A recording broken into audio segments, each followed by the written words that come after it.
students, welcome you all to the video lecture on chapter number 10 exponents and powers example 6.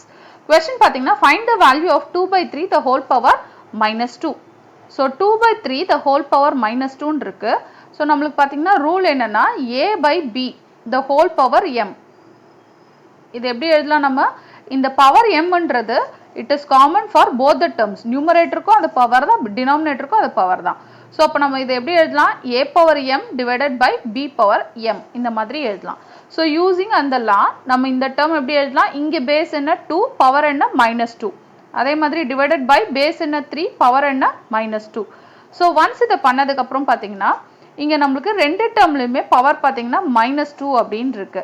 So அப்ப power எப்பவுமே நம்ம வந்து பாசிட்டிவா convert பண்ணுவோம். கன்வெர்ட் பண்ணனும்னா என்ன பண்ணனும், நியூமரேட்டர்ல இருக்க டேர்ம் டினாமினேட்டருக்கு போயிடும்.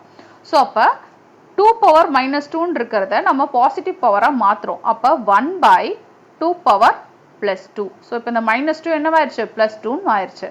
அதே மாதிரி டினாமினேட்டர் டேர்ம் பவர்ல என்ன இருக்கு minus 2 இருக்கு. அப்ப இதையும் நம்ம பாசிட்டிவ் பவரா மாத்தணும். ஓகே, சோ அப்ப இந்த டினாமினேட்டர்ல இருக்க டேர்ம் நம்ம எங்க கொண்டு போயிடலாம், நியூமரேட்டருக்கு கொண்டு போயிடலாம். சோ அப்ப into 3 பவர் plus 2 இந்த மாதிரி எழுதலாம். Then numerator பாத்தீங்கன்னா 1 into 3 power 2. 1 into any value என்னது அந்த particular value. அப்ப numeratorல just 3 power 2 னு எழுதினா போதும்.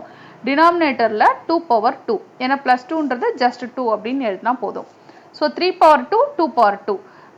3 power 2 னா என்னது 3 into 3, 3 square. 3 square னா என்னது 3 into 3 which is nothing but 9. அதே மாதிரி 2 square னா என்னது 2 into 2. 2 வந்து ரெண்டு தடவை repeat ஆகுது. 2 into 2 which is nothing but 4. So அப்ப numerator value என்ன 9, denominator value என்ன 4. இதுதான் வந்து final answer. Thank you. Thanks for watching.